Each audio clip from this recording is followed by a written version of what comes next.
Ethan Morris worked 2 jobs to keep his daughter fed and never expected more than another exhausting day. But when an elegant older woman grabbed his wrist in a crowded cafe, everything changed. She stared at the crescent birthmark on his arm, the one he'd had since birth, and her eyes filled with tears. "This mark," she whispered, "it runs in our family." In that single moment, Ethan's entire life unraveled. He wasn't who he thought he was. The struggling single father had a past he never knew existed, connected to wealth and privilege beyond imagination. But would this discovery save him, or destroy the simple life he'd built for his little girl? Before we continue, tell us where you're tuning in from. And if this story touches you, make sure you're subscribed, because tomorrow I've saved something extra special for you. The alarm clock's shrill beep cut through the darkness at 5:30 a.m., just as it did every weekday morning. Ethan Morris reached over and silenced it with practiced efficiency, careful not to disturb the small figure curled up on the other side of his bed. Olivia had crawled in sometime around 3, another bad dream about monsters she couldn't quite describe. At 7 years old, she still sought the comfort of her father's presence, when the world felt too big and uncertain. Ethan eased himself out of bed, his back protesting the movement. The warehouse work took its toll, 43 years of age, catching up with him faster than he cared to admit. He padded quietly across the worn carpet of their modest 2-bedroom apartment, navigating by memory in the pre-dawn gloom. The coffee maker was already set. He'd learned years ago that preparing the night before saved precious minutes in the morning rush. While the coffee brewed, Ethan stood at the kitchen window watching the city wake up around him. Their apartment was on the 4th floor of a building that had seen better days, but the rent was manageable, and Mrs. Kowalski next door was worth her weight in gold. The elderly widow had become something of a grandmother figure to Olivia, watching her after school when Ethan's warehouse shift ran late, never accepting more than token payment despite his insistence. The worn leather wallet on the counter caught his eye as he poured his coffee. Ethan picked it up, running his thumb over the cracked surface. Inside was a faded photograph of his mother, taken when she was younger than he was now. Her smile was genuine, but her eyes held something he'd only understood as an adult. A wariness, a constant vigilance. She died when he was 12, a sudden illness, the doctors said. Though looking back, he wondered if it had been more about giving up than giving in to disease. Next to her photograph was a single $20 bill, carefully folded. It was his emergency fund, pathetic as that sounded. But it had gotten them through more than one unexpected crisis. A forgotten school fee, Olivia's inhaler when insurance denied the refill, a tank of gas when payday was still 3 days away. Ethan replaced the wallet and moved to wake Olivia. She stirred as he gently shook her shoulder. Her dark curls, so like his own, spread across the pillow. "Time to get up, sunshine." "School day." She groaned but sat up, rubbing her eyes. "Is it Saturday yet?" "Not even close. It's Tuesday." "That's the worst day," she declared with the absolute certainty only a 7-year-old could muster. "At least Monday you're fresh." "Tuesday's just mean." Ethan smiled despite his fatigue. His daughter had a way with words, a brightness that shone through despite their circumstances. She noticed things, understood more than most kids her age. Sometimes he worried she'd inherited his mother's vigilance, along with her curiosity. The morning routine unfolded with choreographed precision. Olivia dressed herself while Ethan made breakfast. Oatmeal with a drizzle of honey, the cheap kind, but she never complained. Orange juice that was more water than fruit. But vitamin C was vitamin C, a multivitamin he crushed into her oatmeal when she wasn't looking because the pills were too big for her to swallow. "Dad, can I ask you something?" Olivia said between bites, "Always. Jessie at school says everyone has grandparents." "She has 4. "I don't have any." It wasn't quite a question, more of an observation waiting for confirmation or correction. Ethan set down his coffee. They'd had versions of this conversation before, but she was getting older, her questions more pointed. "Your grandma, my mom, she died before you were born." "I never knew my dad or any other family." "Why not?" My mom raised me by herself, just like I'm raising you. She never talked much about where she came from or who her family was. That's sad. Olivia's face scrunched up in thought. Didn't you ask her? I did, when I was about your age. She'd always change the subject, or say it didn't matter because we had each other. Ethan paused, remembering those conversations, his mother's practiced deflection. I think maybe it hurt her to talk about, so eventually I stopped asking. Do you miss her? Every day? Olivia nodded solemnly, then returned to her oatmeal. The conversation was over for now, filed away in that remarkable brain of hers, to be revisited later with new questions. Ethan had learned to appreciate these morning talks. They were honest in a way that afternoon chatter rarely was, before the world had fully woken up, before guards went up and social masks settled into place. By 7:15 they were out the door, Olivia's backpack slung over Ethan's shoulder as they descended the stairs. His truck was parked on the street, a 15-year-old Ford with more rust than paint, but an engine that refused to die. He'd bought it for $800 6 years ago, and it had been worth every penny, and then some. The drive to Olivia's elementary school took 12 minutes in morning traffic. She chatted about her upcoming project on ocean animals. She'd chosen sea turtles, and asked if they could go to the library this weekend to get more books. Ethan made a mental note. The library was free, and Olivia's love of reading was something he nurtured with quiet pride. Have a great day. Sunshine, he said as she unbuckled her seatbelt in the drop-off lane. You too, Dad. She leaned over and kissed his cheek, then was gone in a blur of backpack and enthusiasm.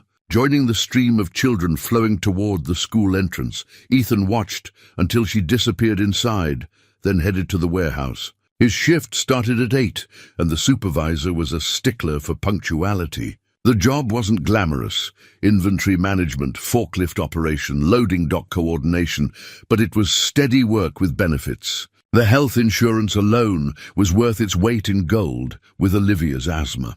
The day passed in the familiar rhythm of physical labor and logistical problem-solving. Ethan had worked his way up to shift supervisor over 5 years, earning respect through reliability and an unexpected knack for efficiency. He could see patterns in the chaos of shipping and receiving, optimize routes and workflows in ways that saved time and money. His boss had mentioned management training more than once, but the timing was never right. Training meant night classes, which meant less time with Olivia, which meant it wasn't happening. During his lunch break, Ethan sat in his truck and ate the sandwich he'd packed, peanut butter and banana. Olivia had made it this morning with extra peanut butter on his side, for energy. He pulled out his phone and scrolled through his bank app, a ritual that never got easier. Checking account, $347. Savings, $89. Rent due in 5 days, $950.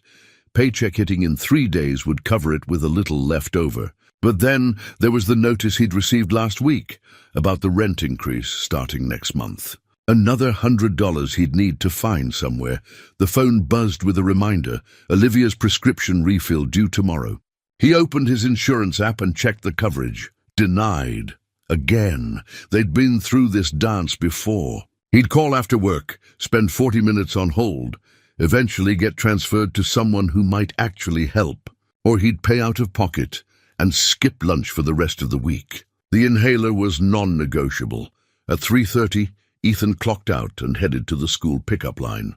Olivia emerged right on time, her face flushed with excitement. Mrs. Rodriguez said my sea turtle drawing was the best in class. That's wonderful, honey. I'm so proud of you. They stopped at the apartment long enough for Olivia to change and grab a snack. Then Ethan dropped her at Mrs. Kowalski's. I'll be back by 6:30, he promised. Take your time. Dear, Mrs. Kowalski said, her Polish accent still thick after 40 years in America. We're making pierogi. Olivia is learning to pinch the edges just right. The weekend handyman work was essential supplemental income. Today, it was fixing a leaky faucet and replacing some rotted deckboards for the Hendersons, a retired couple on the east side. They paid cash and always offered him dinner, which he politely declined more often than not. Taking charity, even kindly meant, stuck in his throat. By 6:15 he was done, $200 in his pocket and an invitation to come back next month for some gutter work. He collected Olivia from Mrs. Kowalski's. She thrust a container of pierogi into his hands, despite his protests, and they headed home. Dinner was the pierogi with a side salad, eaten at their small kitchen table, while Olivia told him everything about her day in exhaustive detail. Her teacher, her friends, the boy who ate glue during art class, the substitute lunch lady who gave bigger portions than the regular one. Ethan listened to every word, asking questions, laughing at her impressions, treasuring these moments of normalcy. After dinner came homework, math worksheets that Ethan checked carefully. Reading practice, where Olivia's skill delighted and humbled him in equal measure. Bath time, pajamas, teeth brushing, the mighty ritual of bedtime routine that gave structure to their lives. Finally, the best part of the day, reading time. They were working through a chapter book about a girl detective, and Olivia was completely invested in the mystery. Ethan read 2 chapters tonight because they ended on a cliffhanger, and Olivia's pleading eyes were impossible to resist. "Dad?" she said as he tucked her in. "Yeah, sunshine? We're okay, aren't we? Like we have what we need?" The question caught him off guard. "Of course we do. Why do you ask?" "I heard you on the phone yesterday. You sounded worried." Ethan smoothed her hair back from her forehead. "Adults worry sometimes. That's part of the job. But you don't need to worry. I've got us covered. Promise?" "Promise." She nodded, satisfied, and snuggled deeper into her blankets. "Love you, Dad. Love you too, sunshine. Sweet dreams." He left her door cracked open, the hallway light providing a gentle glow, and retreated to his own room. The apartment was quiet now, just the hum of the refrigerator and distant traffic. Ethan sat on the edge of his bed and pulled off his work boots, every muscle in his body aching. On his nightstand sat a small wooden box, one of the few possessions from his mother. Inside were a handful of photographs, his original birth certificate, or so he'd always believed, and a few pieces of costume jewelry. He opened it and looked at his mother's face in the photographs. "Young pretty, always with that guarded expression. Who were you really?" he asked the photograph. "What were you running from?" She'd been evasive about her past, changing the subject whenever young Ethan asked about grandparents or extended family. She'd moved them 3 times before he turned 10, always to new cities, new neighborhoods, new schools. He'd thought it was about money, about finding work. But looking back with adult eyes, it felt like something more. Like hiding, Ethan's gaze drifted to his wrist, to the small crescent-shaped birthmark he'd had since birth. It was distinctive, he supposed, but he'd never thought much about it. Just one of those quirks of biology. His mother had gone pale once when he asked about it, said it was just a birthmark and nothing more, said it with an edge to her voice that silenced further questions. He closed the box and set it back on the nightstand. These late-night reflections led nowhere productive. His life was what it was. Hard work, tight money, a daughter to raise right. That was enough. It had to be enough. But as Ethan lay in bed waiting for sleep to come, his mind kept returning to his mother's final days. The illness had come fast, burning through her like wildfire. In the hospital, delirious with fever, she'd gripped his 12-year-old hand and whispered, "Stay hidden, stay safe." He'd thought it was the fever talking, meaningless rambling. But now, in the darkness of his room, he wondered, had she been trying to tell him something? Had there been a reason for all the moving, all the secrets, all the careful anonymity of their lives? The questions followed him into uneasy sleep, where dreams of his mother's worried face mingled with Olivia's innocent questions about grandparents and family trees that had no roots to trace. The cafe was busy for a Tuesday morning, filled with the sounds of grinding espresso machines and muted conversations. Ethan normally didn't stop for coffee. It was an expense he couldn't justify, but his truck had started making an ominous rattling sound 3 blocks from the warehouse, and he'd pulled into the first parking lot he saw to investigate. The cafe happened to be next door, and after 20 minutes under the hood, tightening a loose heat shield, he figured he'd earned a cup before his shift. He stood in line, mentally calculating whether he could afford the $3.50 for a medium coffee when he felt someone staring at him. The sensation was unmistakable, raising the hairs on the back of his neck. He turned slightly and saw her, an older woman, perhaps in her mid-70s, elegantly dressed in a way that spoke of careful attention rather than flashy wealth. Her silver hair was styled perfectly, her posture straight despite her years. But it was her expression that caught him. Shock, recognition, something that looked almost like grief. Their eyes met across the cafe and she went pale. Ethan looked away, uncomfortable, and moved forward in line to order. He was just reaching for his wallet when he felt a hand on his arm, gentle but insistent. He turned to find the woman standing beside him, her fingers trembling against his wrist. "Excuse me," Ethan said, instinctively pulling back. "Can I help you?" "Your wrist," she whispered, her voice catching. May I see your wrist?" "I'm sorry, do I know you?" "Please," her eyes were filling with tears. "Just let me see." Something in her desperation made him comply. He held out his arm, and she pushed up his sleeve slightly, revealing the crescent-shaped birthmark just above his wrist bone. The woman gasped, her free hand flying to her mouth. She swayed slightly, and Ethan instinctively reached out to steady her. "Mom, are you all right? Do you need to sit down?" She nodded mutely, and Ethan guided her to a nearby table, aware that other patrons were watching. He pulled out a chair for her and she sank into it, never taking her eyes off his wrist. From her purse, she extracted a delicate handkerchief, the kind Ethan had only seen in old movies, embroidered with initials he couldn't quite make out. She dabbed at her eyes, composing herself with visible effort. "I'm sorry," she said finally, her voice steadier now. "I've given you quite a fright. My name is Evelyn Rothwell, Ethan Morris."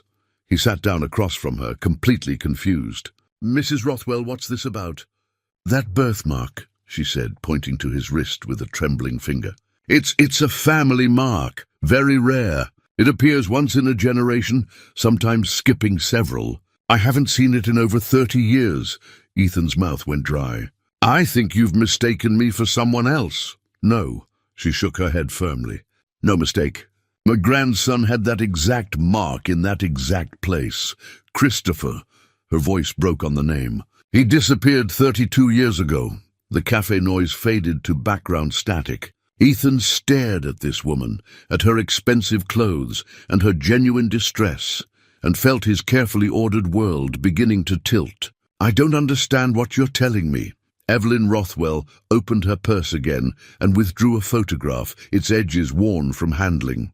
She placed it on the table between them.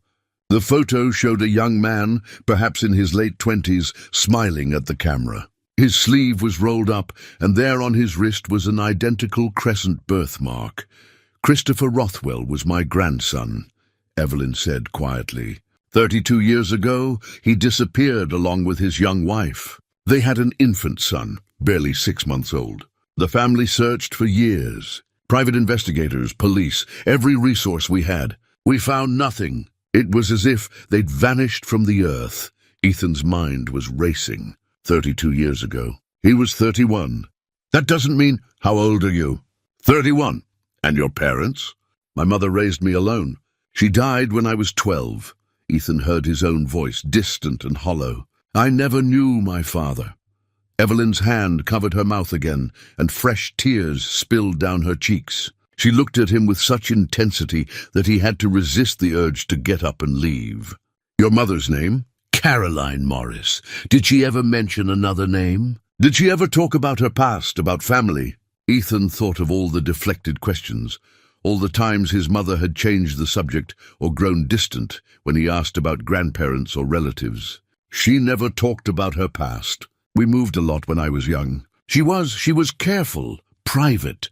She was hiding." Evelyn said it with certainty, not accusation. "Christopher's wife was named Caroline Ashby before she married him. She came from a working-class background and—" She paused, pain crossing her features. "The family wasn't kind to her. We thought she wasn't suitable, that she was after Christopher's money. We were wrong about so many things. This is impossible."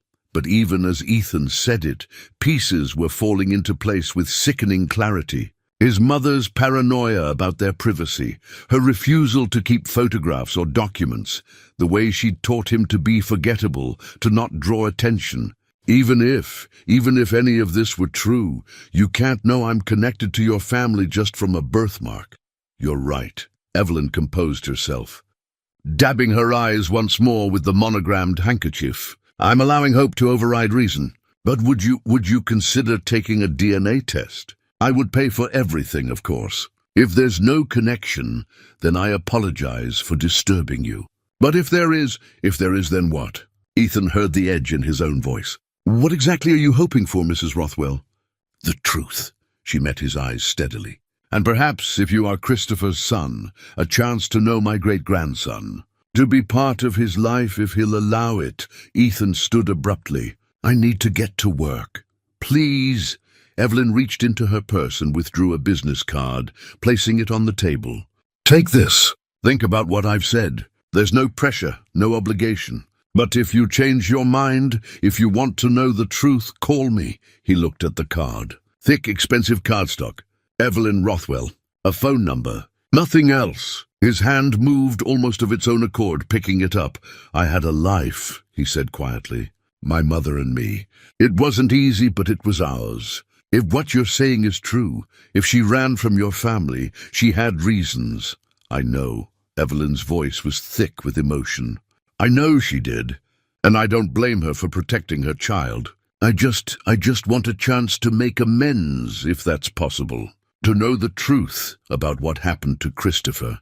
Ethan pocketed the card and looked at this woman who claimed to be his family. She seemed genuine in her grief, in her hope. But his mother's dying words echoed in his mind. Stay hidden, stay safe. I need time to think, he said. Of course. Take all the time you need. He left the cafe without ordering coffee, his mind churning.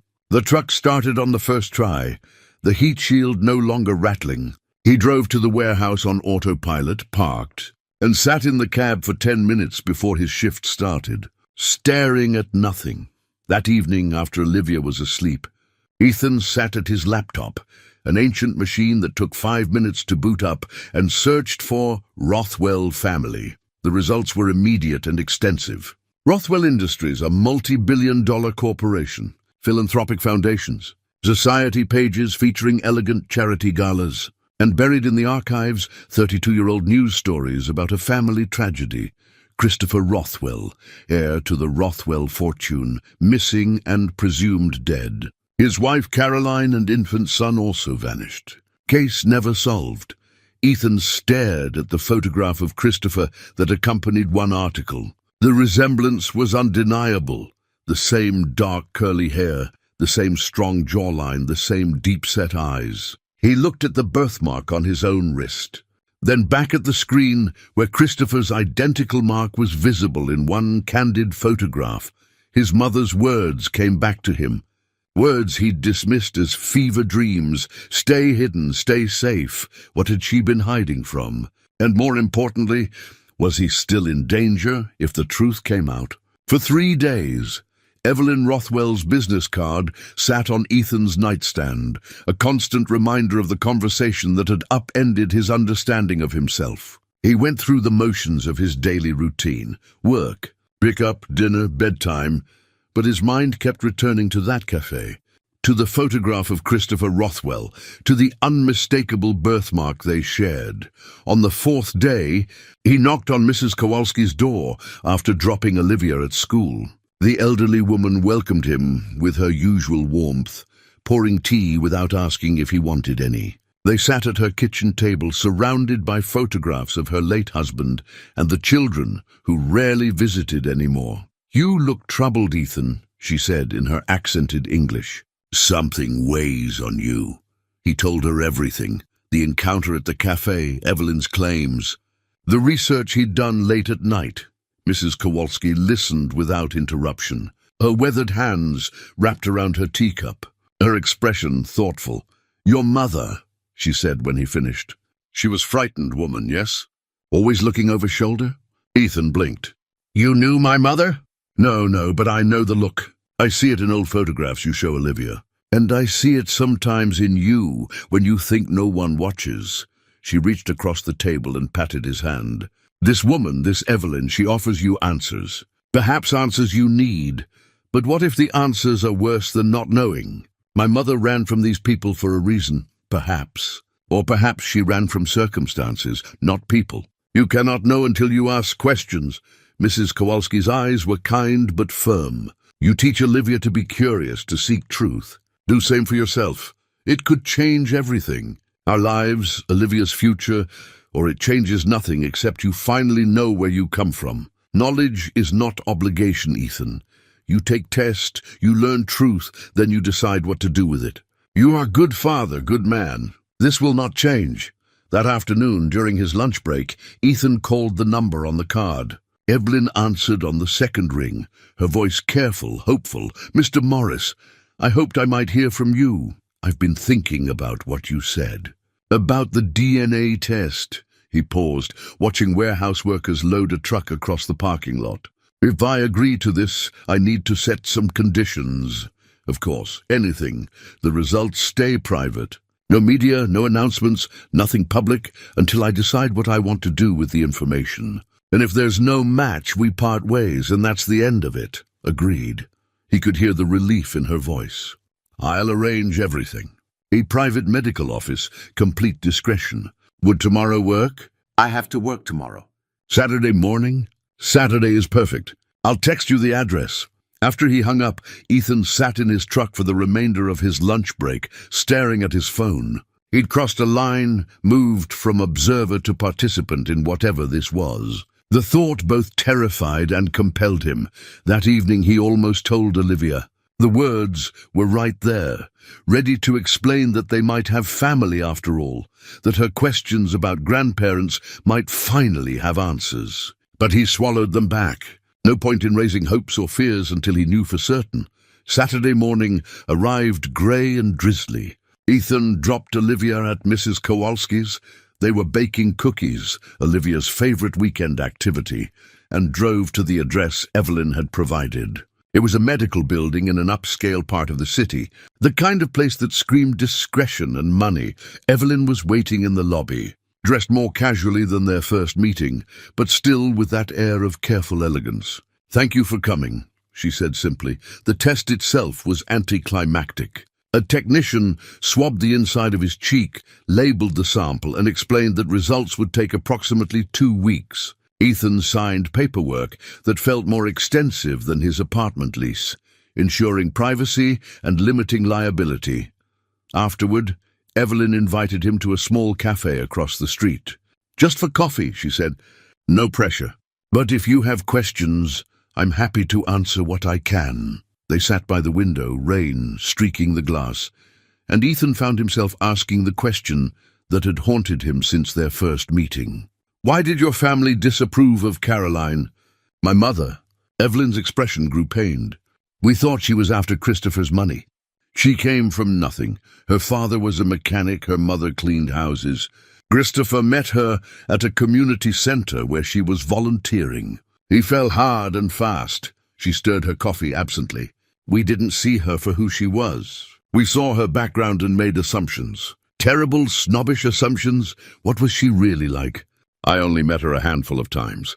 Christopher brought her to family dinners, and she was quiet, watchful, kind certainly, but guarded around us. I thought it was because she was intimidated by the money. Now I wonder if she simply saw us clearly and knew we judged her unfairly." "Tell me about Christopher," Ethan said. About him?" Evelyn's face softened. He was gentle, thoughtful. He loved classical music and old books, spent hours in the library rather than at business meetings. His father, my son, died when Christopher was 15, and there was enormous pressure on him to take over the family business eventually. But he wasn't built for corporate warfare. He wanted to teach, to write, to live quietly. That doesn't sound like someone who'd just disappear. "No," Evelyn's voice dropped. "It doesn't. The police investigated, of course. Christopher's car was found abandoned near the river 3 days after he was last seen. No body, no note, no evidence of foul play. They ruled it a possible suicide or accident. But Christopher wasn't suicidal. He was happy with Caroline, thrilled about the baby. Something happened, something that made them both run, or she couldn't finish the sentence, or something worse, Ethan completed quietly. They sat in silence for a moment, the weight of 32-year-old grief and mystery heavy between them. The family business, Ethan said finally. Who runs it now? My daughter Patricia's husband, Gerald Sterling. He stepped in after Christopher disappeared, consolidated control. The company has been quite successful under his leadership. Something in her tone made Ethan pay attention. But nothing. Gerald has been capable. Ruthlessly so, some say, but effective. She met his eyes. I don't want you to think the family's perfect, Ethan. We have our complications like any family. Wealth doesn't solve problems. It often just makes them more complex. They talked for another hour, Evelyn sharing memories and family history, Ethan asking careful questions. He learned about the Rothwell fortune, built on manufacturing, diversified into real estate and technology, now worth billions. He learned about family dynamics, the pressure of legacy, the weight of expectations. When they finally parted, Evelyn squeezed his hand. Whatever the test shows, I'm glad we met. And I hope you'll let me know either way. I will, Ethan promised. He picked up Olivia from Mrs. Kowalski's, returned home to the smell of fresh cookies, and tried to feel normal. But as he watched his daughter chatter about the different types of cookies they'd made, he couldn't shake the feeling that normal was already gone, replaced by this strange liminal space where everything he'd believed about himself was waiting to be confirmed or denied. That night, he pulled out the wooden box from his nightstand again, looking at his mother's photographs with new eyes. Had she loved Christopher Rothwell? Had she run from danger or from disapproval? Had she spent 30 years looking over her shoulder, changing their names, moving them from city to city, all to protect a secret that had died with her? What happened to you both? He whispered to the photograph. What were you so afraid of? The photograph, as always, offered no answers. Only his mother's careful, guarded smile, hiding truths he was finally beginning to uncover. The waiting was harder than Ethan had anticipated. Each day felt longer than the last, his mind cycling through possibilities and consequences. At work, he caught himself staring at nothing, mentally calculating what a connection to the Rothwell family might mean. At home, he second-guessed every interaction with Olivia, wondering if he should prepare her for potential changes or shield her from uncertainty. On the 8th day, Evelyn called. I have something I'd like to share with you, if you're willing. No pressure, but I thought you might want to see it before the results come back. They met at the same small cafe, and this time Evelyn brought a leather-bound journal, its pages yellowed with age. She handled it with reverence, placing it carefully on the table between them. This was Christopher's, she said. His personal journal. He kept it from the time he was 16 until he disappeared. I've read it more times than I can count, looking for clues about what happened. I'd like you to read it too. Ethan picked up the journal, feeling the weight of it in his hands. Are you sure?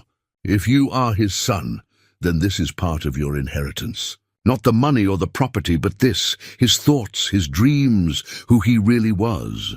Her eyes glistened. And if you're not his son, well, perhaps it will help you understand why I hoped so desperately that you were. That evening, after Olivia was asleep, Ethan opened Christopher's journal. The early entries were what he'd expect from a teenager. Observations about school, frustrations with expectations, musings about music and literature. But as Christopher aged, the entries deepened, revealing a thoughtful young man increasingly at odds with the world he'd been born into. I don't understand how father does it, Christopher had written at 19. Every decision is about profit margins and market share. When I suggested we donate more to the community programs, he laughed. Said charity is fine for tax purposes, but business is business. Is that all we are? Just mechanisms for accumulating wealth? Ethan found himself connecting with these words, with the frustration of feeling trapped by circumstances beyond one's control. He read late into the night, watching Christopher's evolution from dutiful son to questioning young man. The entries from Christopher's mid-20s were different, lighter, hopeful, The change coincided with a new name appearing in the pages. Caroline. I met someone today who doesn't care about the Rothwell name, Christopher wrote. She was volunteering at the community center, teaching kids to read. When I introduced myself, she asked what I did, not who I was. I told her I worked in business. Couldn't quite bring myself to explain the whole truth yet. We talked for 2 hours about books and education and what makes life meaningful. I haven't felt this alive in years. Ethan's throat tightened. This was his mother, Christopher was describing, young and idealistic. Before whatever happened had turned her into the cautious, fearful woman he'd known. Brought Caroline to dinner tonight, a later entry read. It was a disaster. Mother was coldly polite. Aunt Patricia barely spoke to her, and Uncle Gerald kept making pointed comments about knowing one's place. Caroline handled it with grace I don't possess. Afterwards, she said she understood that some families need time to adjust to change. But I saw the hurt in her eyes. They judged her before they knew her, and that's unforgivable. The entries continued, documenting Christopher's growing frustration with his family's treatment of Caroline, his increasing distance from the business, his dreams of a simpler life. Then came the entry that made Ethan's hands shake. Caroline is pregnant. We found out today, and I've never been happier or more terrified. The family will try to use this to control us. They'll want the child raised as a proper Rothwell, molded into their image. But I won't let that happen. I won't subject my son or daughter to the same suffocation I've endured. Caroline and I have been talking about leaving, starting over somewhere else. We have enough saved to survive for a while.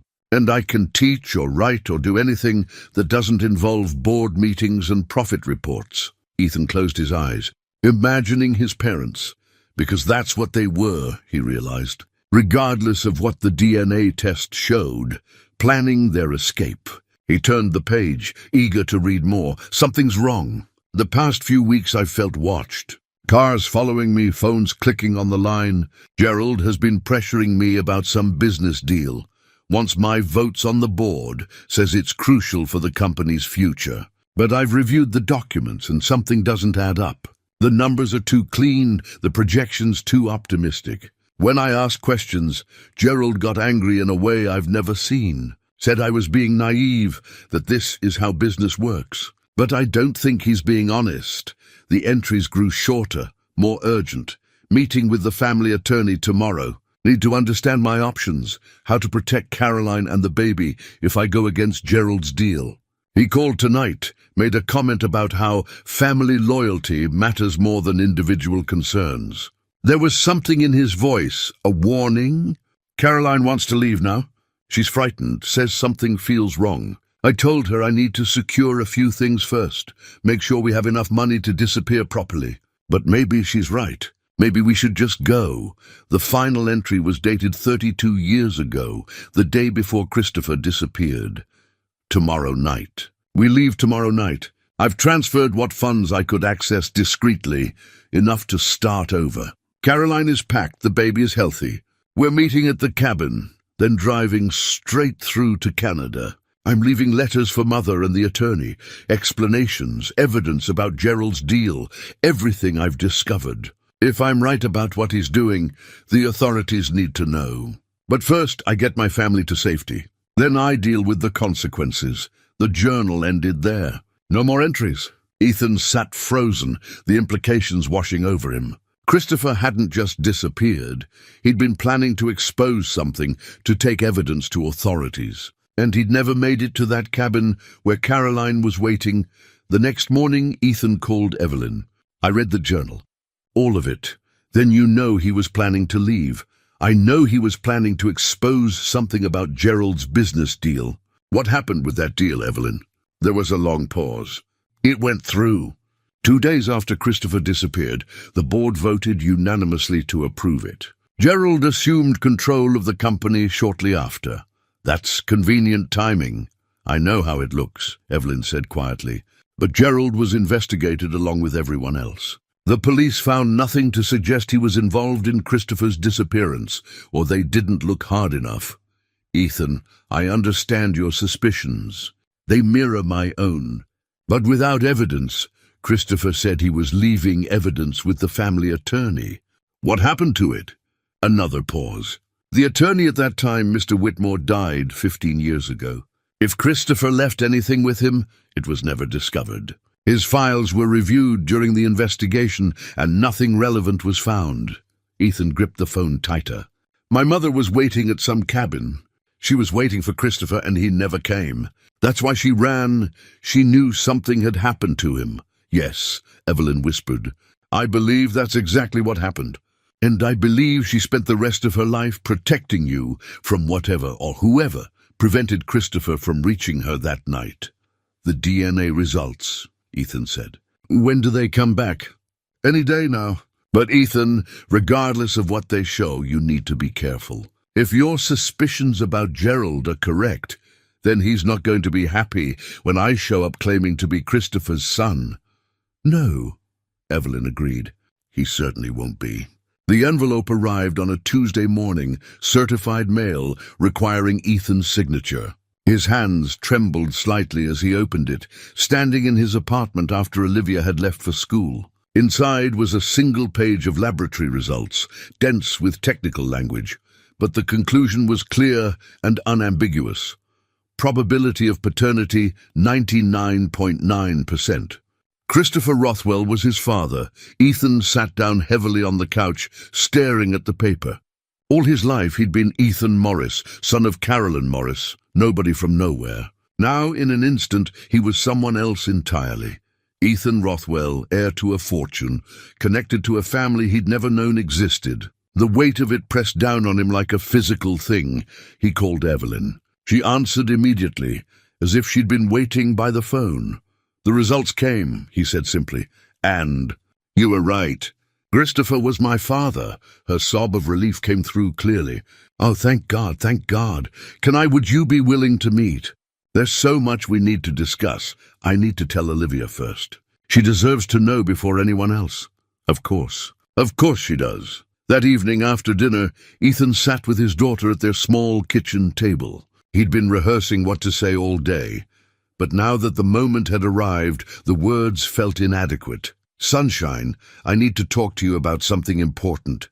Something that's going to change things for us. Olivia's eyes widened with the particular alertness children get when they sense adult worry. Are we moving again? No, nothing like that. It's about family, about where I come from. He took a breath. You know how you asked about grandparents? About why we don't have extended family? She nodded. I always told you I didn't know my father, and that was true. But recently I found out who he was. And he came from a very different kind of life than we have. Different how? His family has a lot of money, a lot. They've been looking for me for a long time, and they want to meet us. Olivia processed this with the peculiar logic of 7-year-olds. So we're rich now. It's more complicated than that. Yes, technically, there's money that belongs to me because of who my father was. But that doesn't mean everything changes overnight. We're still us. Can we get a dog? Despite everything, Ethan smiled. Maybe. Eventually. But first I need to meet the rest of the family and figure out what all this means. Would you be willing to come with me? To meet your great-grandmother? I have a great-grandmother? The wonder in her voice was pure and uncomplicated. Is she nice? I think so. Her name is Evelyn, and she very much wants to meet you. 3 days later, Ethan and Olivia drove through the gates of the Rothwell estate. Olivia pressed her face against the window, her eyes huge as they passed manicured lawns, formal gardens, and finally pulled up to the main house, a sprawling mansion that looked like it belonged in a historical drama. Dad, Olivia whispered. People actually live here. Apparently so. Evelyn was waiting on the front steps, and her face crumpled the moment she saw them. She composed herself quickly, but Ethan saw the emotion there, grief and joy and loss all tangled together. This wasn't just about him. He was the closest thing she'd ever get to having Christopher back, Ethan, and this must be Olivia. Evelyn crouched down to Olivia's level. I'm your great-grandmother. I've been hoping to meet you for a very long time. Olivia, usually shy around strangers, studied Evelyn with solemn curiosity. You have the same eyes as my dad, do I? Well, perhaps that's because we're family. We don't really know what that means yet. Olivia said with startling honesty. But Dad says you're nice. Evelyn laughed, a sound of pure delight. I will do my very best to live up to that assessment. The house interior was overwhelming. High ceilings, expensive art, furniture that looked too pristine to actually sit on. A staff member appeared to take their coats, which made Olivia giggle nervously. Ethan felt profoundly out of place in his work khakis and button-down shirt. I've arranged for you to meet the family, Evelyn said, leading them through corridors that seemed to go on forever. Just a few people today, my daughter Patricia and her husband Gerald. They're eager to meet you both. Ethan's stomach tightened at Gerald's name, but he kept his expression neutral. They entered a sitting room where two people waited. Patricia Rothwell Sterling was in her late 60s, well-preserved and elegant in the way that required money and effort. Her husband Gerald was perhaps a decade younger, impeccably dressed, with the kind of smooth confidence that came from years of wielding power. Patricia, Gerald, this is my great-grandson Ethan and his daughter Olivia. Patricia approached with a careful smile, her eyes evaluating. The resemblance to Christopher is remarkable. Welcome to the family, Ethan. Gerald extended his hand, his grip firm and measured. This is quite extraordinary. We'd given up hope years ago of ever solving the mystery of what happened to Christopher. And here you are, living proof that he had a life beyond what we knew. My mother didn't talk about him, Ethan said carefully. I didn't know any of this existed until a few weeks ago. How extraordinary that must have been, Gerald said smoothly. To discover an entire heritage you never knew you had. I imagine there's quite a lot to adjust to. They sat for tea, actual formal tea with proper china and small sandwiches that Olivia examined with fascination. The conversation was polite but stilted, everyone carefully avoiding the obvious questions. Finally, Patricia addressed the elephant in the room. There are legal matters to discuss, of course. Inheritance, estate planning, your rights as Christopher's heir. Our family attorney will need to meet with you. I'm not here for money, Ethan said. Nevertheless, there are legal realities that must be addressed. Gerald's tone was pleasant but firm. Christopher's estate has been in probate for 25 years. With your confirmation as his son, certain assets will transfer to you, including shares in Rothwell Industries, shares. Christopher owned 18% of the company when he disappeared. Those shares have been held in trust, accruing value. They're yours now. Gerald smiled, but it didn't reach his eyes. You're a stakeholder in the family business, Ethan. That comes with both privileges and responsibilities, Evelyn interrupted. Let's not overwhelm him on his first visit. There's plenty of time to discuss business matters, but Gerald continued, undeterred.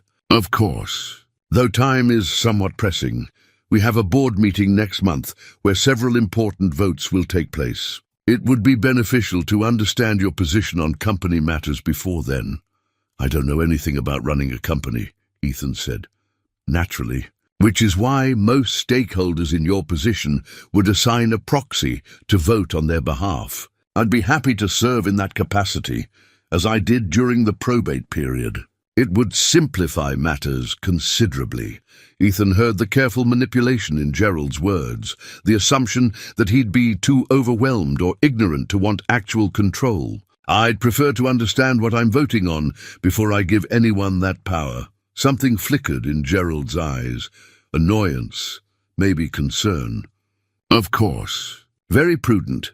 The rest of the visit passed in a blur of introductions to staff, a tour of the grounds that left Olivia speechless, and increasingly uncomfortable small talk. Gerald watched Ethan throughout with an expression of benign interest that felt calculated. Patricia warmed slightly to Olivia, showing her Christopher's childhood room, preserved exactly as he'd left it, which struck Ethan as both touching and deeply unsettling. As they prepared to leave, Evelyn drew Ethan aside. I have something for you. She handed him a manila envelope. Your original birth certificate and some sealed court records. Your mother legally changed both your names when you were 6 months old. Her real name was Caroline Ashby, not Morris. Ethan opened the envelope, staring at the documents. There it was in black and white. His birth name had been Ethan Christopher Rothwell. His mother had erased that identity completely, creating new paperwork, new history. The level of planning and fear required for such an act spoke volumes. Why would she go to such lengths? He asked. Fear, Evelyn said simply. She was terrified, and perhaps she had reason to be. On the drive home, Olivia chattered excitedly about the house, the gardens, the room that had belonged to the grandfather she'd never met. But Ethan barely heard her. His mind was on Gerald's careful words, on the business shares that apparently made him a threat to established power structures, on his mother's desperate flight with a 6-month-old baby. Christopher had been investigating Gerald's business deal. Then Christopher disappeared. Caroline had hidden for 30 years. Now Ethan had emerged with legal rights that could disrupt Gerald's control of the company. The pieces were fitting together into a picture that terrified him. The family attorney, Mr. Bancroft, was nothing like Ethan expected. Instead of the slick corporate type he'd imagined, Bancroft was in his early 70s, slightly rumpled, with kind eyes behind wire-rimmed glasses. They met at his office downtown, a space filled with law books and family photographs that suggested a life beyond billable hours. Mr. Morris, or should I say Mr. Rothwell? Ethan is fine, Bancroft smiled. Very well, Ethan. I've been the Rothwell family attorney for 40 years. I knew your father, though not as well as I wish I had. He was a good man in a complicated situation. Over the next 2 hours, Bancroft walked Ethan through the labyrinth of his inheritance. Christopher's trust fund, held in probate, was worth $8 million. The family shares in Rothwell Industries represented 18% of a company valued at over $2 billion. There were properties, investments, accounts that had been frozen for decades, waiting for an heir to claim them. This is insane, Ethan said, his head spinning. I drive a 15-year-old truck. My daughter and I live in a 2-bedroom apartment. And you're telling me I'm worth, conservatively, $360 million. Possibly more, depending on various factors. Ethan felt the room tilt. I don't know what to do with that information. You don't have to do anything immediately. But there are decisions that will need to be made, particularly regarding the company shares. Bancroft pulled out a folder. Mr. Sterling has requested that you sign over proxy voting rights to him. He's been managing those shares during the probate period. What was he doing with them? Voting them as he saw fit, which, given his position as CEO, means consolidating his own power. Bancroft's expression was carefully neutral. You should know that your 18%, combined with Mrs. Rothwell's 12% and a few other minority shareholders, could effectively check Mr. Sterling's control. He currently holds 35% personally. Without your proxy, he no longer has an automatic majority. So me showing up is a problem for him. Let's say it's an inconvenience. Bancroft leaned back in his chair. Ethan, I'm going to speak plainly. Your father came to me 32 years ago with concerns about a business deal Mr. Sterling was pursuing. He believed there were irregularities, possibly fraud. He was planning to go to the authorities. I read about that in his journal. Then you know he disappeared before he could follow through. The deal went forward. Mr. Sterling consolidated power, and the matter was never investigated beyond the initial police inquiry into Christopher's disappearance. You think Gerald had something to do with what happened to my father? Bancroft was quiet for a long moment. I think there were financial incentives for Christopher not to interfere with that deal. I think the timing of his disappearance was convenient for certain parties. But I have no proof, and as an officer of the court, I cannot make accusations without evidence. But you're telling me this anyway. I'm telling you to be careful. You're asking questions, asserting rights, disrupting an equilibrium that's been in place for 3 decades. That makes some people nervous. Bancroft's eyes were serious behind his glasses. Your mother understood that. She protected you the only way she knew how, by erasing your connection to all of this. Ethan left the meeting with a briefcase full of documents and a head full of suspicions. That evening, unable to shake the feeling that he was missing something crucial, he did something that felt slightly paranoid, but increasingly necessary. He hired a private investigator. The investigator, a former police detective named Russell Kent, listened to Ethan's story without interruption, taking occasional notes. When Ethan finished, Kent sat back in his chair. "You want me to look into a 32-year-old disappearance that's been investigated by the police, private detectives, and probably the FBI, given the family's wealth. I want you to look at Gerald Sterling. His finances around that time, his movements, anything that connects to my father's disappearance. That's a tall order. Paper trails go cold, people's memories fade. My mother ran from something. She changed our names, spent her whole life looking over her shoulder. I need to know what scared her badly enough to do that." Kent studied him. "This isn't just curiosity, is it? You think you might be in danger. I think I'm asking questions that someone might not want answered. And I have a 7-year-old daughter to protect. All right, I'll see what I can find. But this will take time, and it won't be cheap. Money's apparently not a problem anymore," Ethan said with bitter irony. 3 days later, Kent called with preliminary findings. They met at a diner far from both the warehouse and the Rothwell estate, somewhere anonymous and public. "Your father's disappearance coincided with a major acquisition vote," Kent said, sliding a folder across the table. "Sterling wanted to acquire a manufacturing company called Meridian Industries. The deal was worth $500 million at the time. But there were questions about Meridian's financial health, rumors of cooked books, inflated assets.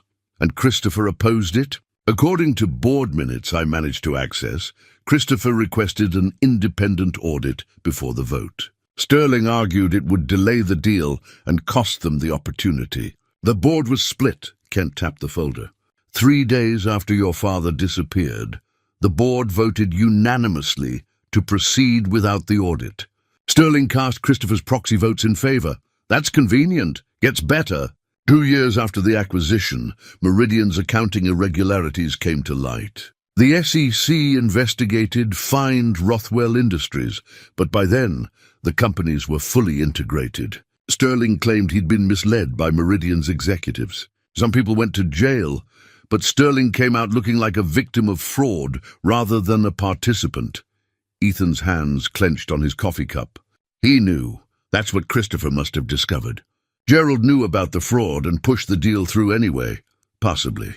But proving it 32 years later will be nearly impossible. The key witnesses are dead or have no reason to talk. Sterling's covered his tracks well. What about my father's car? It was found by a river, right? Abandoned, keys in the ignition, no signs of struggle. Police theorized suicide or that he walked away from his life. But his body was never found, and there was no financial activity on his accounts after that day, because he was dead. Kent didn't disagree.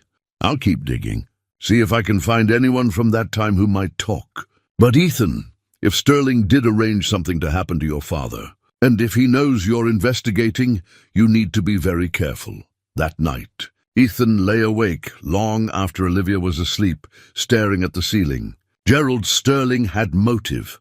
Christopher was threatening to expose fraud that would have destroyed his career and probably landed him in prison. He had opportunity, access to resources, connections, the kind of power that could make problems disappear. And he'd benefited enormously from Christopher's disappearance, spending 3 decades building an empire on a foundation that included that fraudulent Meridian deal. But knowing it and proving it were different things. And even if Ethan could prove it, what then? Gerald had lawyers, money, influence. He'd weathered an SEC investigation. What chance did Ethan have? His phone buzzed with a text from Evelyn. "Gerald is pressuring me to convince you to sign the proxy. Says it's for the good of the company. I'm stalling but wanted you to know." Ethan stared at the message. Gerald was making his move, trying to lock down Ethan's voting rights before he could become a real threat. Which meant Gerald saw him as a threat. He texted back, "Thank you for the warning. Don't sign anything on my behalf. I need to understand what I'm dealing with first." Another text arrived seconds later. "Be careful. Ethan, I'm beginning to fear I've put you in danger by bringing you back into this family." Ethan got out of bed and checked on Olivia, watching her sleep peacefully.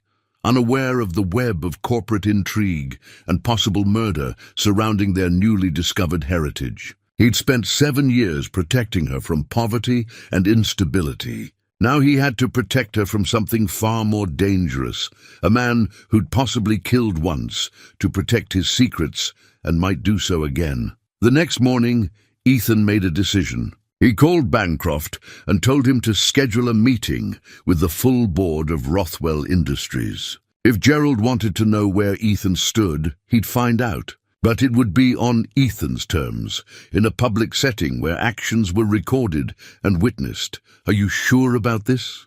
Bancroft asked. "It will force Gerald's hand." "Good," Ethan said. "Let's see what he does when he can't control the narrative." As he hung up, Ethan caught sight of the corporate share documents Bancroft had given him, sitting on his kitchen table next to Olivia's homework. These pieces of paper represented power, the power to disrupt Gerald's control, to ask uncomfortable questions, to demand accountability for what happened 32 years ago. His mother had run from this power, understanding it came with danger, but she'd also spent her last words warning him to stay hidden, stay safe. Now, by accepting his inheritance and asserting his rights, Ethan was doing the opposite. He was stepping directly into the light, making himself visible to whatever forces had destroyed his father. The question was whether he was brave enough or foolish enough to see it through. The call came at 7 in the morning, 3 days before the scheduled board meeting. Bancroft's voice was tight with urgency. "Ethan, I need to see you today, now if possible. There's something you need to know, something I should have told you years ago." They met at Bancroft's home rather than his office, a modest Victorian in an older neighborhood. The attorney looked as if he hadn't slept, his usual careful composure replaced by evident distress. "I've carried this secret for 32 years, Bancroft said, leading Ethan into his study. "Your father made me promise, made me swear, not to reveal it unless 2 specific conditions were met. First, that he was confirmed dead or missing for at least 25 years. Second, that his child was found and confirmed through DNA. Ethan's heart hammered. "What are you talking about?" Bancroft went to his safe, entering a combination with shaking hands. He withdrew a sealed envelope, yellowed with age, and handed it to Ethan. "This is from your mother. Christopher gave it to me the day before he disappeared, with explicit instructions about when and how it should be opened. The envelope was addressed in a woman's handwriting. 'To my son, if he ever needs the truth.'" Ethan's hands trembled as he opened it. Inside was a letter, several pages long, written in his mother's careful script. He began to read, and the room seemed to fall away. "My dearest Ethan, if you're reading this, then the worst has happened. Christopher never made it to the cabin where we planned to meet. He's gone, and I had to make impossible choices to keep you safe. I need you to understand what happened, what we discovered, and why I had to erase our entire existence. Your father wasn't paranoid. He was right. For months before he disappeared, he'd been investigating irregularities in a business deal Gerald was pushing through. What he found was worse than simple fraud. Gerald had been systematically embezzling from Rothwell Industries for years, using complex shell companies and falsified records. The Meridian acquisition was meant to hide these thefts, mixing legitimate business with stolen assets until they were impossible to separate. Christopher had evidence. Documents, recordings, proof of Gerald's crimes. He was going to the FBI the day after we were supposed to meet. He'd arranged everything. Immunity for cooperation, protection for our family, the whole thing. But the night before we were to leave, Christopher went back to the estate one last time. He needed additional files from his home office, documentation he'd hidden there. He told me he'd be at the cabin by midnight. He never arrived. I waited until dawn. Then I saw the news. Christopher's car found abandoned by the river. Police were calling it a possible suicide. I knew better. I knew Gerald had discovered what Christopher was planning.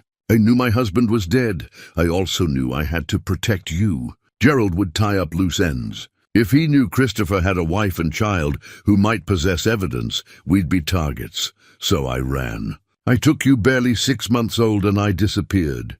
The evidence Christopher gathered is still hidden. He gave me the location before he went back that last time. Made me memorize it in case anything happened to him.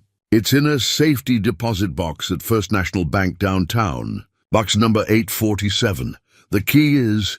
Ethan stopped reading and turned the page. But there was something else, a small brass key taped to the back of the letter. His hands shook as he continued. The key is here.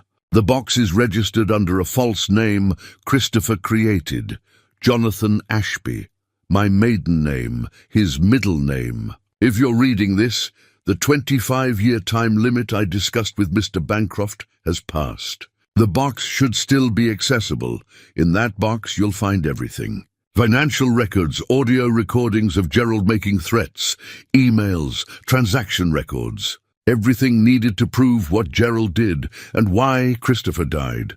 But Ethan, my son, you need to understand what using this evidence will mean. Gerald Sterling is powerful. He's had 30 years to consolidate control, to build influence and wealth. Going after him with this information will make you a target. It will destroy the life I tried so hard to give you, a quiet, safe, anonymous life. I don't know what the right choice is. Part of me wants to tell you to burn these pages, forget everything, live safely in the obscurity I created for you. But another part knows that your father died seeking justice, seeking truth. He believed in doing what was right, even when it cost everything. The choice is yours. You can walk away from all of this, the money, the family, the danger, or you can finish what Christopher started.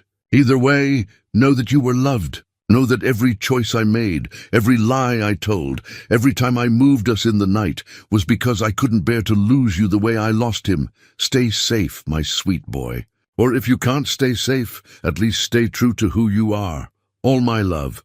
Mom. Ethan finished reading and sat in stunned silence. His mother had known everything. She'd carried the secret for 25 years, died with it still locked inside her. The fever dreams he'd dismissed as illness, stay hidden. Stay safe had been her final attempt to warn him. She knew where the evidence was all this time, he said finally. Yes. Bancroft's voice was heavy. Christopher made arrangements with me and separately with your mother. If anything happened to him, she was to take you and disappear. The evidence would be preserved, locked away for 25 years, long enough for you to be grown, for the danger to have passed. Why didn't she go to the police herself? Fear. Gerald had connections everywhere, police, judges, politicians. Christopher believed the FBI was the only agency insulated enough from local corruption to investigate properly. Your mother, alone with an infant, couldn't risk approaching authorities that might be compromised. So she ran and she kept running. Ethan stood and paced the room, his mind racing. Gerald killed my father. He had him murdered to protect his embezzlement scheme. Almost certainly. Though proving murder will be harder than proving the financial crimes. Bodies create evidence. Financial records are cleaner. The statute of limitations. For most financial crimes, yes, it's passed. But not for all of them. And not for murder. Bancroft leaned forward. Ethan, if you retrieve that evidence and go public, several things will happen. Gerald will be investigated, possibly prosecuted. The company will face enormous scrutiny. Your family will be torn apart, and you and Olivia will be at the center of a media firestorm. And if I don't, then Gerald continues as he has for 3 decades. He controls the company, maintains his power, and the truth about your father dies with your generation. Ethan looked at the letter again, at his mother's handwriting. She'd given him a choice. But in describing his father's character, believing in doing what was right, even when it cost everything, she told him what she thought he should do. I need to get that evidence. Ethan said, I thought you might say that. I'll come with you.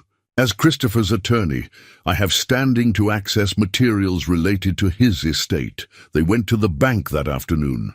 Ethan half expected the safety deposit box to be gone, emptied, destroyed somehow in the 3 decades since Christopher had hidden it. But when he presented the key and the name Jonathan Ashby, a clerk led them to the vault without issue. The box was smaller than Ethan expected, but heavy when the clerk lifted it out. They were taken to a private room, and when the door closed, Bancroft nodded to Ethan. Go ahead. Inside were multiple flash drives, folders of documents, and several cassette tapes, technology from another era, preserved against time. Ethan opened the first folder and saw spreadsheets covered in Christopher's handwriting with notes in the margins. Transferred to shell company Meridian Holdings. No corresponding asset. Theft. A pattern suggests systematic embezzlement since 1990. One of the flash drives was labeled in Christopher's handwriting. Gerald's threats, recorded conversations.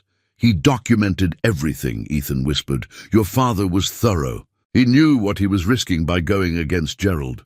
He wanted to make sure the evidence would survive, even if he didn't. Bancroft's voice was thick with emotion. He was a brave man, Ethan. He died trying to do the right thing. Ethan picked up one of the cassette tapes. The label read, Gerald, explicit threat, 3 days before disappearance. We need to get this material to the authorities, Bancroft said. But Ethan, once we do, there's no going back. Gerald will know you have this. He'll know you're the one who exposed him. Good. Ethan's jaw was set. I want him to know. My father tried to do this quietly, tried to protect the family reputation, and he was killed for it. I'm not making that mistake. Then we need to move quickly and carefully. Federal prosecutors first. We'll need immunity agreements for you in exchange for cooperation. Then we'll need protection for you and Olivia. Protection? Ethan, a man who's killed once to protect these secrets won't hesitate to do so again, especially now when he has so much more to lose. Bancroft met his eyes gravely. The moment we move forward with this, you're in danger. Ethan spent the next 2 days in a blur of activity that felt surreal. Federal prosecutors reviewed Christopher's evidence with careful intensity, their expressions growing grimmer with each document. The recordings were damning. Gerald's voice, clear and unmistakable, making threats, discussing the embezzlement with casual arrogance, even joking about removing obstacles to his plans. This is prosecutable, Assistant U.S. Attorney Rachel Morrison told them. Multiple counts of fraud, embezzlement, possibly conspiracy to commit murder depending on what else we uncover. Mr. Morris, you understand you'll need to testify? I understand. And you're aware that once we move forward, Mr. Sterling will know you're the source. He'll have access to the best defense attorneys money can buy, and they'll come after your credibility hard. Let them. Ethan's voice was steady. Everything I'm telling you is true, and the evidence speaks for itself. But first, Ethan had to ensure Olivia's safety. He called Mrs. Kowalski and explained, without revealing everything, that he needed to send Olivia away for a week or two, that there were family complications that might become unpleasant. You are in danger? Mrs. Kowalski asked bluntly. Possibly. I don't know, but I can't risk Olivia being anywhere near this. I have sister in Vermont, retired teacher. She would love company, and Olivia would be safe there. I can't ask you to... You don't ask. I offer. This is what family does. The hardest moment was explaining it to Olivia. She sat on his bed while he packed her suitcase, her face serious beyond her years. Is this about the rich family? She asked. Yes, sunshine. There are some grown-up problems that need to be solved, and I need to know you're somewhere safe while I deal with them. Are you coming back? The question pierced him. Of course I am, I promise. This is just for a little while, just until things settle down. Dad. Her voice was small. I don't care about being rich. I just want us to be okay. Ethan pulled her into a hug, feeling her small body against his, and promised himself he'd get through this for her. We will be okay. I'm making sure of it. Mrs. Kowalski drove Olivia to Vermont the next morning. Ethan watched them leave, feeling the weight of her absence like a physical thing. Then he turned his attention to what came next. He met with Evelyn at her private residence, a smaller property she maintained separate from the main estate, away from Gerald's influence. When he showed her the letter and explained what he'd found, she aged before his eyes. I suspected, she whispered. God help me, I suspected, and I did nothing. I told myself there was no proof, that I couldn't believe my own son-in-law capable of murder. But I knew something was wrong. You couldn't have known for certain. Gerald was careful. Christopher was my grandson. I should have fought harder to find the truth." Her hands shook as she held Caroline's letter. "Your mother.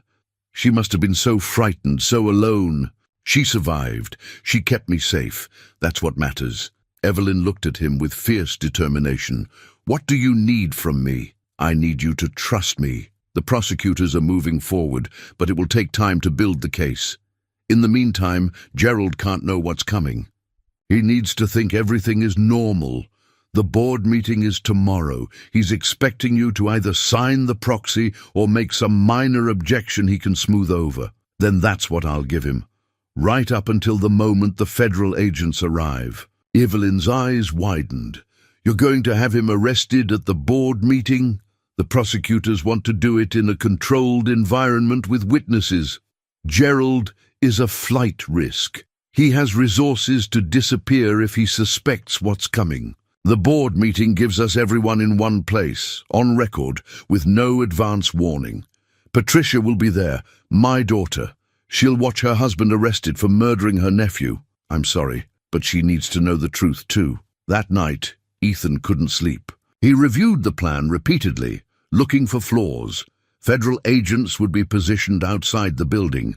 Bancroft would signal them when the moment was right.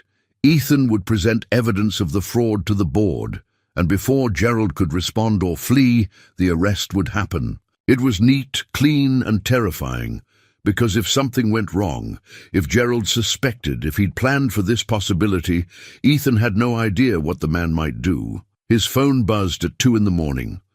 A text from an unknown number. "You should reconsider your position. Family matters should stay private. Think about your daughter." Ethan's blood ran cold. Gerald knew, not everything maybe, but enough to be making threats. The mention of Olivia was deliberate, calculated to frighten him into backing down. He called Bancroft immediately. "Gerald just threatened me, mentioned my daughter specifically." "That was stupid of him. Forward me the text. It's evidence of witness intimidation." Bancroft's voice was calm but urgent. "Is Olivia secure?" "She's in Vermont. He doesn't know where." "Good. Don't respond to the text. Let him think he's rattled you. Tomorrow we end this." But sleep wouldn't come. Ethan paced his apartment, thinking about Christopher making this same decision 32 years ago, choosing truth over safety, justice over compromise. His father had paid the ultimate price for that choice. Now Ethan was following in those footsteps, and the weight of that legacy pressed down on him. He went to his nightstand and opened the wooden box, looking at his mother's photographs one more time. She'd spent her life running, hiding, protecting him from this moment, but she'd also left him the letter, left him the choice. "I'm finishing what Dad started," he told her photograph. "I hope that's what you wanted." Morning came grey and cold. Ethan dressed carefully. The one suit he owned, purchased for his mother's funeral 20 years ago and rarely worn since. He looked at himself in the mirror and saw Christopher's face looking back.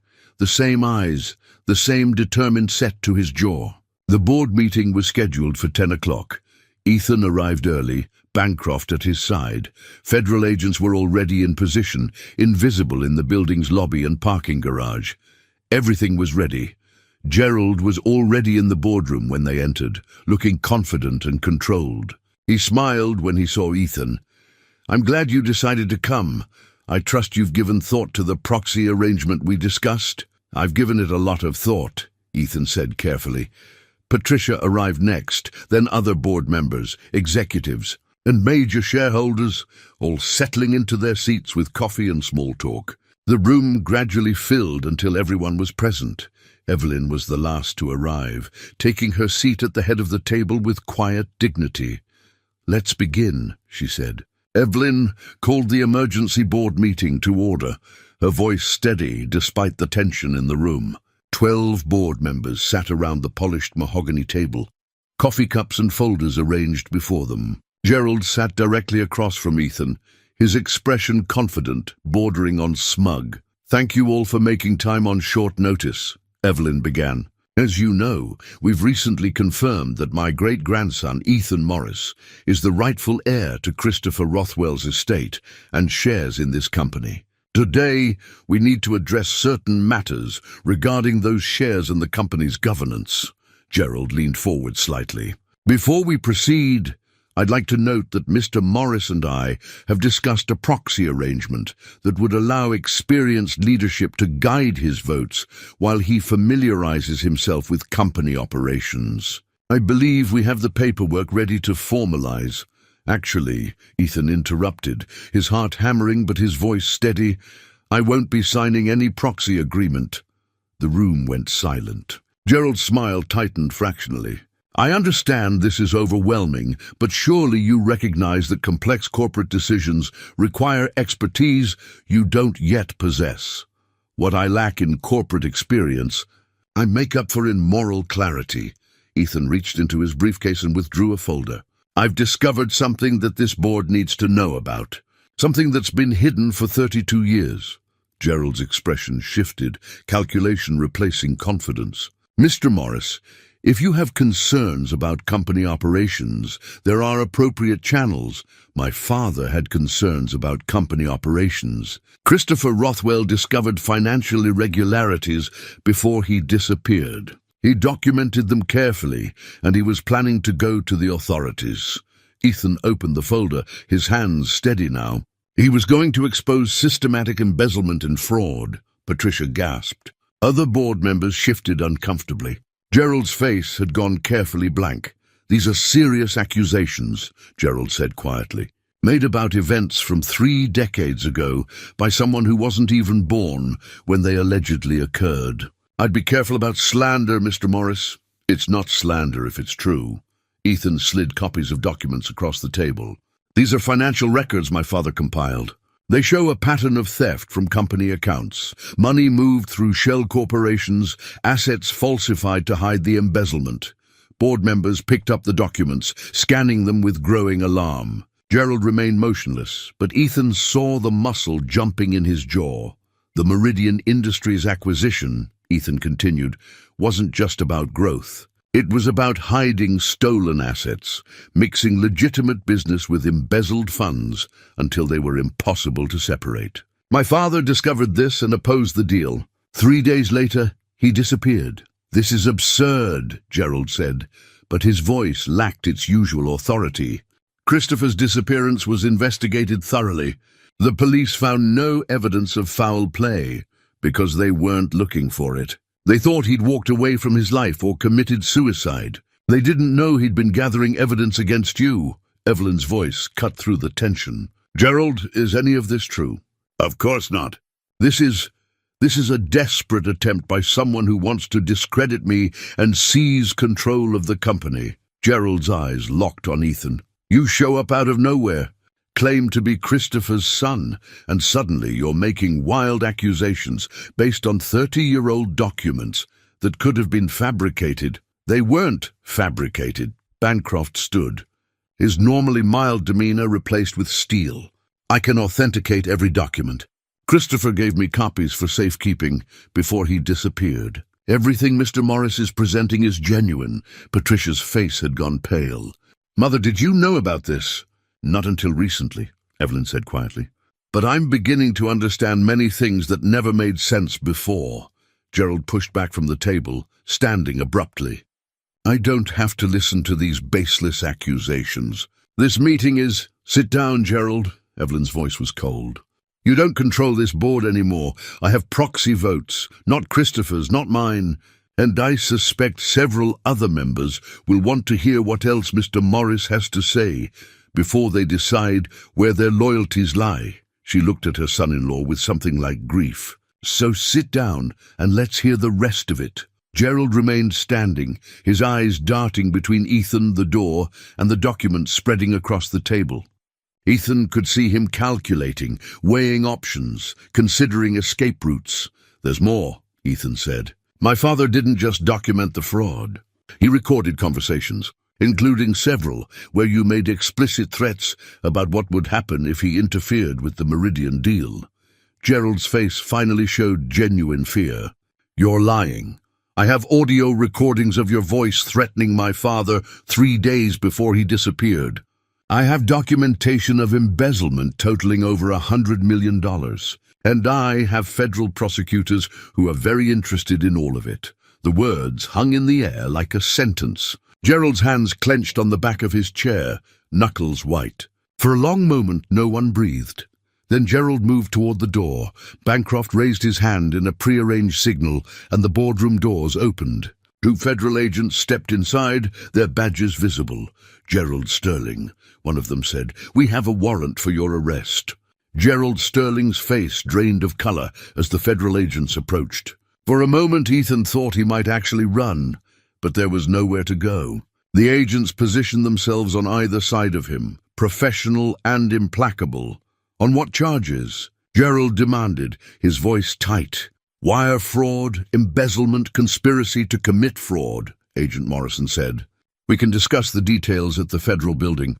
"You have the right to remain silent. This is outrageous." "I'll have your badges for this harassment."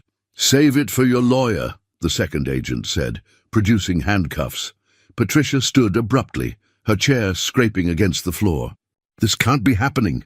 "Gerald, tell them this is a mistake." Gerald's eyes met his wife's, and for the first time, Ethan saw something crack in his facade. Not remorse exactly, but calculation, the realization that his carefully constructed life was collapsing and taking everyone around him down with it.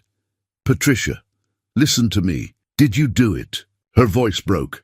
"Did you steal from the company? Did you—" She couldn't finish the sentence. Couldn't voice the worst possibility. "It was business," Gerald said, and the admission was almost casual, as if he were discussing a minor accounting discrepancy. "The company needed capital, needed growth. I made decisions that kept us competitive, that made us successful. Everything I did was for this family, for this legacy. Christopher was family," Evelyn said, her voice trembling with barely controlled rage. "My grandson was family, and you destroyed him. He was going to ruin everything." Gerald's composure finally shattered, his voice rising. "He was going to go to the FBI with his evidence, destroy decades of work, tank the stock price, send us all into bankruptcy and scandal. He couldn't see the bigger picture. So you had him killed." Ethan spoke quietly, but the words cut through Gerald's outburst like a blade. The room went absolutely silent. Every board member stared at Gerald, waiting for his denial, his outrage at such an accusation. Instead, Gerald laughed, a bitter, hollow sound. "You can't prove that." "You'll never prove that." "Maybe not," Ethan said. "But the fraud charges will put you away for decades. And once investigators start looking closely at everything surrounding my father's disappearance, phone records, financial transactions, associates you employed back then, they'll find something. People like you always leave traces. People like me." Gerald's lip curled. "You mean people who built something, who made hard choices, who understood that success requires sacrifice. Your father was weak. He had everything handed to him, and he wanted to throw it away for some working-class girl and naive ideals about right and wrong. That working-class girl was my mother," Ethan said, his voice hard. "And those naive ideals were called integrity, something you clearly never understood." Patricia made a small, wounded sound. She looked at her husband as if seeing him for the first time, and what she saw broke something inside her. "You killed Christopher, my nephew.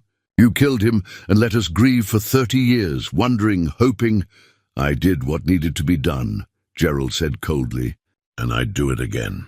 "Christopher was going to destroy everything our family built, everything you've enjoyed for the past 3 decades. This company, this wealth, this position, exists because I made the hard choice he couldn't make." Agent Morrison stepped forward. "Mr. Sterling, I strongly advise you to stop talking." But Gerald was past caring, past caution. 3 decades of secret guilt, or perhaps secret pride, had finally found an outlet, and the words poured out like poison. He thought he could threaten me, thought his evidence mattered more than the survival of Rothwell Industries. He was wrong. And his little wife, she was smart enough to run, smart enough to hide. She understood what happens to people who threaten this family's interests. "You're admitting to conspiracy, to commit murder," Bancroft said, his voice shaking. In front of 12 witnesses, Gerald seemed to realize what he'd done. His eyes darted around the room, seeing the horrified faces, the board members who'd worked with him for years, now staring at him like a stranger. He looked at Patricia, whose tears were flowing freely now, her hand over her mouth in horror. "Patricia, you have to understand. Don't." She held up a hand, unable to look at him. "Don't say another word to me, ever." The agents moved then, handcuffing Gerald with practiced efficiency. As they led him toward the door, he stopped and looked back at Ethan. "You think you've won something here. You think justice matters. But all you've done is destroy your own family, tear apart the company that would have made you richer than you could imagine. Was it worth it? Was bringing me down worth losing everything?" Ethan met his eyes steadily. "My father died seeking the truth. My mother spent her life protecting me from monsters like you. Yes, it was worth it. Every single thing I've lost or will lose. It's worth it to see you answer for what you've done." Gerald smiled, a cold, bitter expression. "We'll see how noble you feel when the company collapses. When the scandal destroys the Rothwell name. When your daughter grows up knowing her father chose revenge over security. I chose justice over silence," Ethan said. "There's a difference." The agents led Gerald out, and the boardroom doors closed behind them with a final resounding click. In the silence that followed, no one moved. Patricia wept quietly, Evelyn sat frozen, and the other board members stared at the documents scattered across the table, evidence of decades of fraud, of one man's corruption, of a murder hidden for 32 years. Finally, Evelyn spoke. "This meeting is adjourned." 3 months later, Ethan stood in his new apartment. Not ostentatious, just 2 bedrooms in a better neighborhood, with a small backyard where Olivia could play. The move had been necessary after the media storm. After reporters camped outside their old building for weeks. After the story of Gerald Sterling's arrest became national news. The trial was still months away, but Gerald's attorneys had already signaled they'd seek a plea deal. The evidence was overwhelming, his boardroom confession recorded by multiple witnesses. He faced decades in federal prison, and the additional investigation into Christopher's death had uncovered enough circumstantial evidence to support murder charges. Though those would be harder to prove, Ethan hadn't watched the news coverage obsessively. He'd given one carefully prepared statement with Bancroft at his side, then stepped away from the cameras. The story would tell itself. He had more important things to focus on. "Dad, can I plant tomatoes here?" Olivia called from the backyard, pointing to a sunny corner. "Sure, sunshine. We can go to the garden center this weekend." She ran back inside, her earlier anxiety about the move fading as she claimed this new space as home. The past months had been hard on her. Confusion about why they'd had to hide, why their faces were on television, why strangers asked her questions at school. But children were resilient, and with Mrs. Kowalski's steady presence and Ethan's careful explanations, she was adjusting. The doorbell rang. Evelyn stood on the doorstep, dressed more casually than Ethan had ever seen her holding a box. "I brought something," she said. "If you'll have me." They sat at his small kitchen table, and Evelyn opened the box. Inside was a photo album, old and carefully preserved. "I've been going through family archives," she explained, putting together a proper history for Olivia. Not the sanitized version we showed at charity galas, but the real story. The good and the bad. She opened the album. The first page showed Christopher as a child, gap-toothed and grinning. Then as a teenager, serious and thoughtful. Then young adult photos, some with Evelyn, some with friends, and then, near the end, several of Christopher with Carolyn. Ethan's breath caught. He'd never seen photos of his parents together. Caroline was young, pretty, smiling with genuine happiness at Christopher's side. They looked like any young couple in love, unaware of the tragedy waiting in their future. She really loved him, Ethan said softly, and he loved her. Completely. Evelyn turned another page. "I've been thinking a lot about the choices we made back then, how our prejudice, our snobbery, helped create the circumstances that led to all of this. If we'd welcomed Caroline, supported their marriage, perhaps none of this would have happened. You can't know that. Gerald was already committing fraud. He would have seen Christopher as a threat regardless, perhaps. But Caroline wouldn't have felt she had to run. You wouldn't have grown up without family, without resources, without knowing where you came from. Evelyn's eyes glistened. I can't change the past, but I'd like to be part of your future if you'll allow it. Part of Olivia's future. On our terms, Ethan said gently. No expectations about who we should be or how we should live. We're not Rothwells in the way your family understands that name. I wouldn't want you to be. You're better than we ever were. Over the next hour, they made plans. Evelyn would visit weekly, getting to know Olivia genuinely, rather than showering her with gifts and expectations. The family trust would provide for Olivia's education and security, but Ethan had refused the bulk of his inheritance, asking instead that it be used to establish a foundation in Christopher and Caroline's names, supporting working-class families, funding education, helping people like his mother, who'd struggled alone.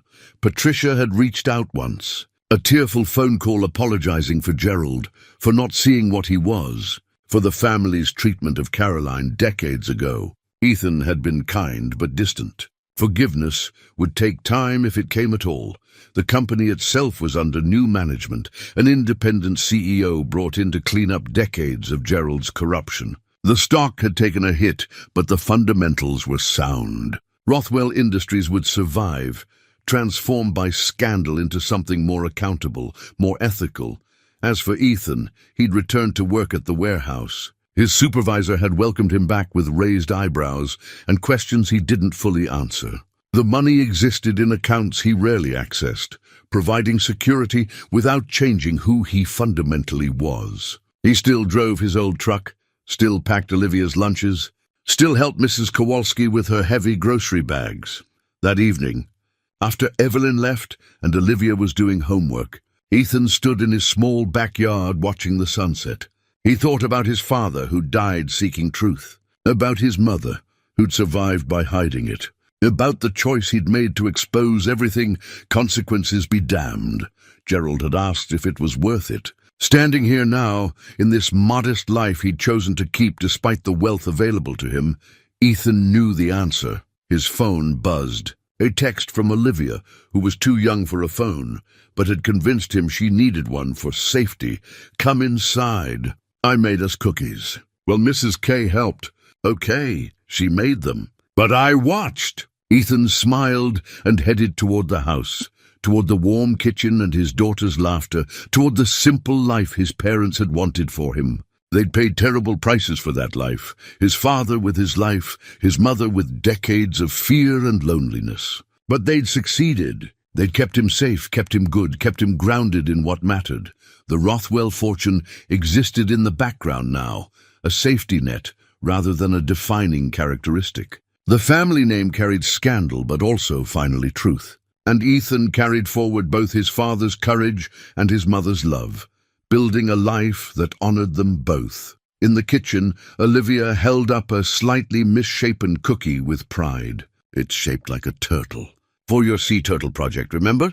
It's perfect, Ethan said, pulling her into a hug, and standing there in his modest kitchen, holding his daughter with the photo album of his parents, love sitting nearby and the future spread out before. At them, uncertain but honest. Ethan knew he'd made the right choice. Some inheritances were worth more than money, truth, justice, family bonds built on authenticity rather than obligation.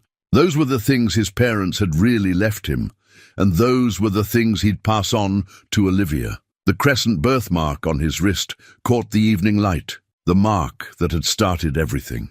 But it was just a mark now, not a burden or a secret.